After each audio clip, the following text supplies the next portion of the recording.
Hola, soy Romina Cintia Salas Romaniello, tu profesora de español de Hola Spanish.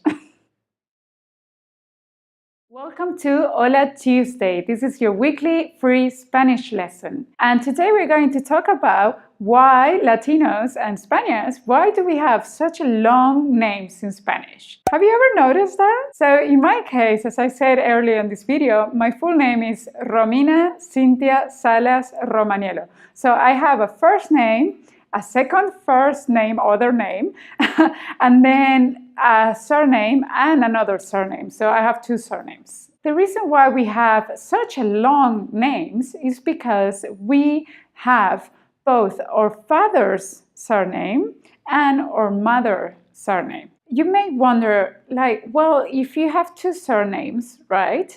And your father had two surnames, and then your mother had two surnames, which one do you pick, right? I should, by rights, have four surnames. Our first surname, okay, so Salas, Romaniello, these two are my surnames. Salas is coming from my father's side, okay? And the way we choose this one is that by picking the first surname on the father's side. For Romaniello, which is my mother's surname, we pick your mother's first surname. That becomes your second surname. Does that make any sense? I think it's pretty interesting because a lot of people have this prejudice about Spanish-speaking cultures, that they think that we are very macho-like and, that women have less rights than men. But I think this cultural fact sort of shows that it's not really the case. Women are allowed to keep their maiden name even after marriage, and they are allowed to give their surnames to their sons and daughters, okay? At least for the first generation. So you may wonder, well, what happens when your mom gets married? So as I said before, you don't have to change your surname when you get married. You can add it to the end of your name, okay? So you can say de.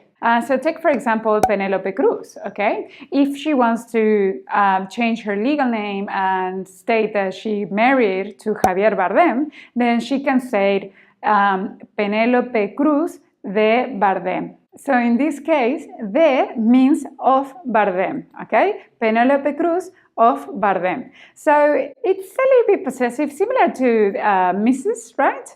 But obviously that's something that we carry in culture, and no one really thinks like that anymore. So now you may wonder, why do you have two names on top of that, okay? Just to keep it simple, why you wouldn't have only one name and then two surnames, okay? So what happens is that there are several reasons for this, okay? Back in the day, there was sort of like a calendar for saints.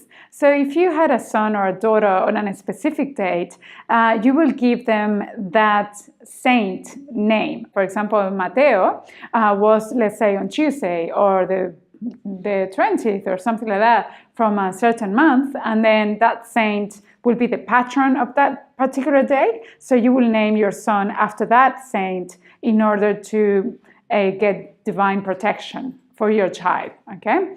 So what happens is that people that used to do that out of habit, right? And it was part of the culture, but they still wanted to pick their own name as well.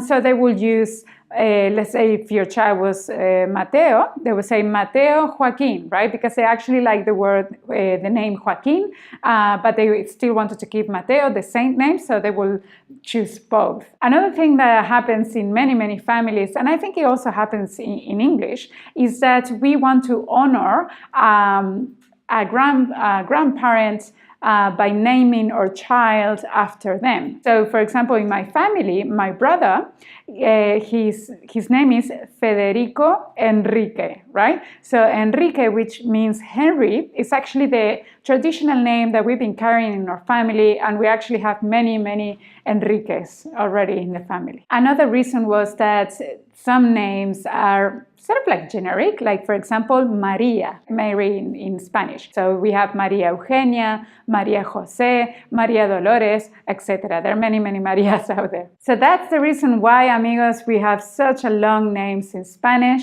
I hope that you found this lesson interesting. please let me know on the comments below. Remember to give it a thumbs up if you did like this video. And now I would like for you to tell me how would be your name if you were born in a Spanish-speaking country. If you are new to our YouTube channel, be sure to subscribe to get notifications so you don't miss our video lessons. You can also follow us on Facebook or Instagram. And if you want to learn some basic phrases right now, you can sign up to our free weekly Spanish lessons. I'll leave you guys the link in the description. Muchísimas gracias, and I will see you in the next class. Adiós!